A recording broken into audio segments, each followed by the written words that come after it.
Assalamualaikum. Waalaikumsalam.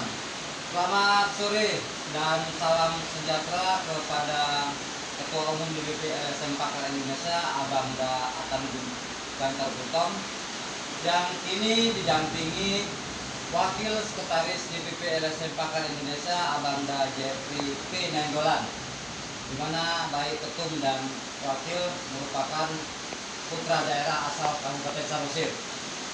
Jadi izin ketum, saya memperkenalkan diri, nama saya Darmanto, wartawan dari Harian Media Sumur 24, dan bersama rekan saya Dari Indo Fakta. Dari mana tadi? Indo Fakta. Jadi pertanyaan saya, di mana Kabupaten Samosir sebagai salah satu ikon pariwisata di Pulau Sumatera, khususnya Indonesia. Nah, pertanyaan saya ketum, terkait adanya penangkapan perkara tindak pidana korupsi dana belanja non penanganan dana COVID-19, di mana melibatkan Sekda Kabupaten Samosir berinisial JS dan 3 orang rekan berinisial SES, MT dan SS selaku pihak PPK kegiatan. Nah, saya meminta pendapat ketum, itu bagaimana? Oke, terima kasih tadi dari mana tadi? Sumur 24. Sumber 24 dan mana? Dari mana? Indo Fakta. Oke, terima kasih. Nah, hal ini yang sudah viral ya. Saya memberikan apresiasi kepada Gadis Bisu yang langsung menangkap dan sudah menahan ya. Karena memang mesti begini, kalau korupsi memang harus ditangkap. Nah, saya memberikan apresiasi sangat besar kepada Kejadisu. Kalau bisa memang persoalan di semua kabupaten kota. Nah, inilah kalau ada memang terlibat korupsi itu memang sudah tugas Kejadisu. Jadi hal ini sangat baik. Saya pikir mudah-mudahan ke depannya juga Kejadisu akan menelusuri tentang korupsi di mana pun berada. Artinya sekecil apapun tidak sesuai harus melakukan action begitu. Iya, betul. Iya. Oke. Nah, ini ada lagi nih ketum. Iya. Banyaknya desas-desus masyarakat dan bukan rahasia umum lagi. Ada dugaan keterlibatan Bupati Lama dengan JS, oknum sekda yang telah ditangkap terkait kasus pengemplangan dana COVID-19. Nah, itu bagaimana menurut kacamata pandangan ketum DPP LSM Pakar Indonesia? Oke, sekda ya, sekretaris daerah, dan pernah beliau ini JS tadi ya, Ya. pernah menjadi asisten umum ya, asisten 2 umum ya, Ya. terus Ekonomian ya. ekonomi ya, dan sekda di 2017 ya. Ya. Nah, di sini kan sekda ini adalah salah satu pejabat penting dalam pelaksanaan pemerintahan selaku bupati. Tentu banyak mengetahui tidak tanduk, sekda, sekretaris daerah. Nah, saya pikir sah-sah aja masyarakat menduga yang begitu, masih keterlibatan. Nah, tinggalnya kalau bisa saran saya mengharapkan di sini intinya saya mengharapkan Kejadisu bisa memanfaatkan daripada sekda yang setelah ditangkap ini,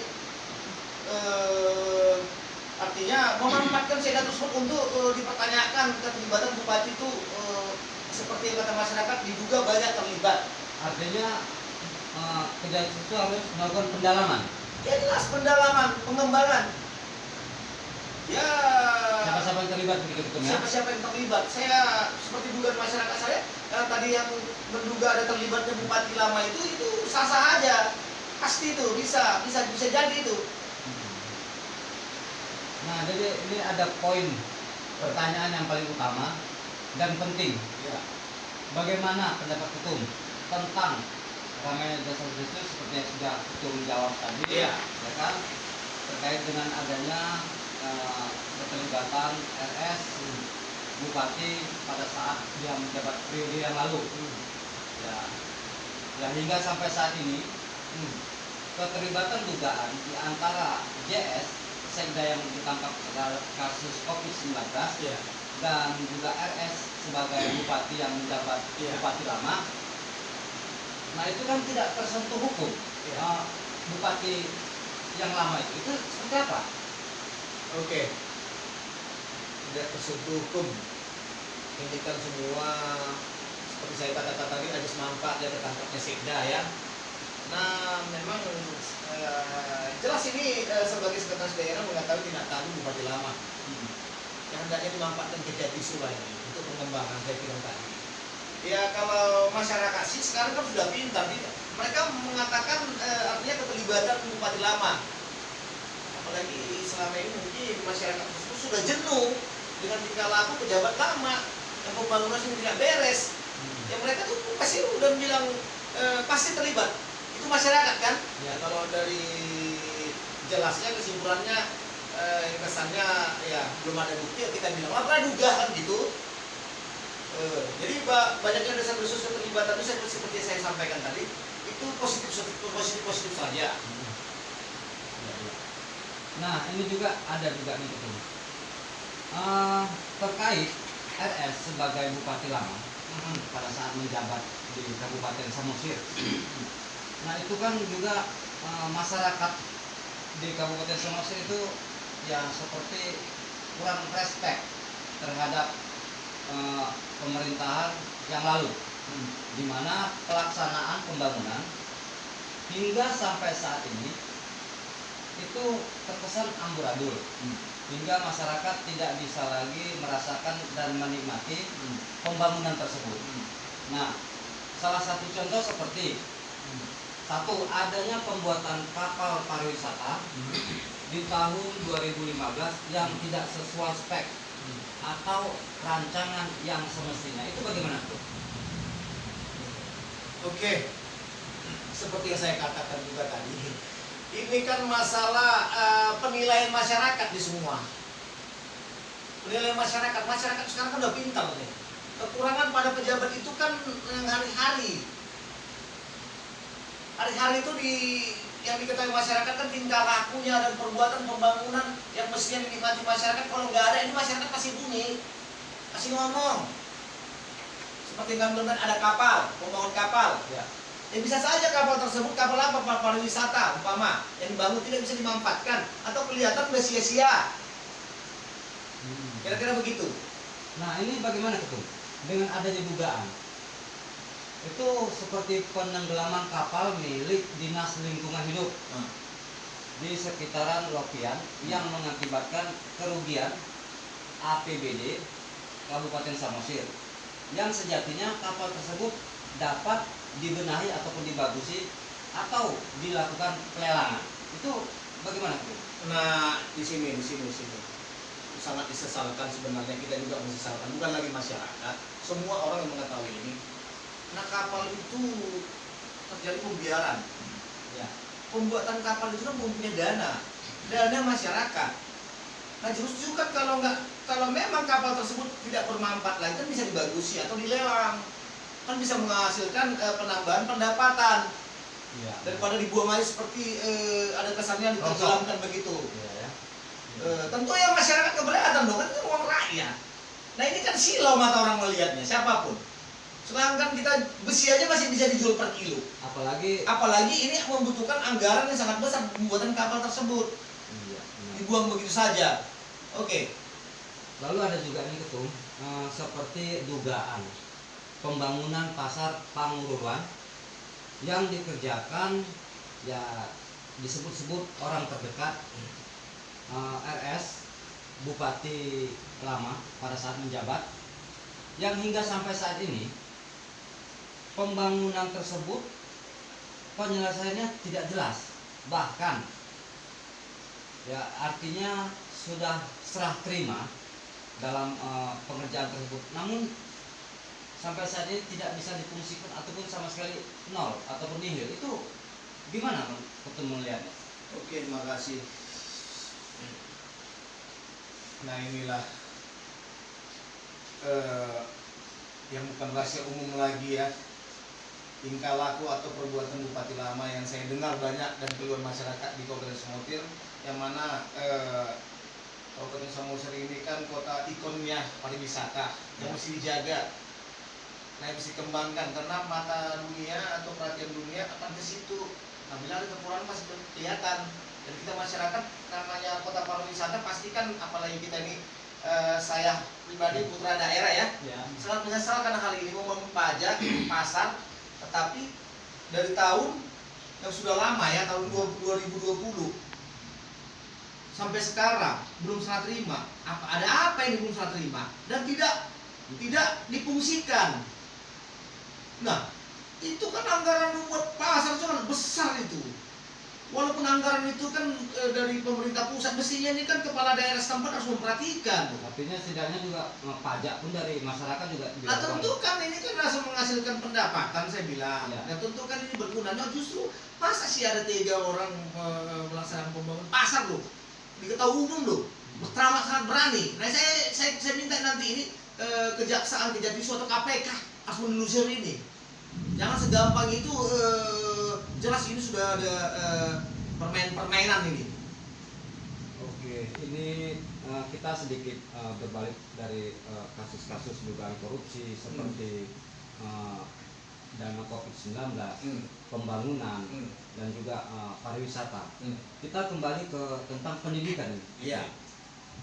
Seperti ada dugaan tender perpustakaan yang disinyalir direkayasa di masa jabatan RS Bupati pada saat jabatan yang lama. Itu gimana? Nah, makanya saya bilang tadi balik ke belakang, banyaknya pengembangan pembangunan yang menyalahi aturan yang amburadul, yang semuanya masyarakat itu tahu. Nah ini susahnya di Indonesia ini kan begitu banyak itu. Ketika dia menjadi pejabat sewena-wena, nah setelah dia nggak menjabat lagi, nah masyarakat baru bunyi, ini gimana? Ini tugasnya dong yang bersangkutan dong di sini di pemerintahan tentang korupsi lah. Nah saya mengharapkan itu KPK dan nanti kita akan suratin ini sama Kejatisu untuk menelusuri hal ini. Masa pula ada Perpustakaan lelang perpustakaan direkayasa enggak aja. Emang itu uang siapa? Uang rakyat loh, woi, bung. Ini sangat salah. Siapapun orangnya kalau begini, tidak ada masalah korupsi itu sampai kapan pun langsung diungkit itu, nggak ada dibiarkan, nggak ada pembiaran ini. bisa sampai tuntas begitu ya? Harus. Oke, ini masih ada lagi nih ketum beberapa pertanyaan. Ya silakan. Nah, ini seperti ada kita dari masyarakat nih, Ya. masyarakat di Kabupaten Samosir. Ya. Itu ini terkait program air minum sanitasi, Ya. itu Pamsimas. Iya, Nah, itu kan berbasis tentang masyarakat. iya, betul. Nah, namun pengerjaannya tidak berfungsi nih itu dan amburadul hingga dana yang dikucurkan ya kembali lagi seperti sia-sia dan ini terkesan merugikan negara. Itu bagaimana nih Ketum? Ini lagi-lagi ke jabatan bupati yang lama nih Ketum. Iya. Gimana menurut Ketum? Bangsa ini, pemerintah ini banyak mengeluarkan peraturan dan ketentuan yang tujuan semua mensejahterakan masyarakat. Nah, Pamsimas, air minum ya, untuk Ya. air sehat buat masyarakat. Iya benar. Tidak berfungsi, ada apa ini? Nah, di skala itu memang mungkin bantuan dari mana lah gitu, bantuan pemerintah pusat atau dari mana lah. Tapi jelasnya kan di situ ada kepala daerah untuk mengawal pelaksanaan pembangunan sehingga bisa dimanfaatkan oleh masyarakat. Iya. Jangan sudah dibangun nggak bisa.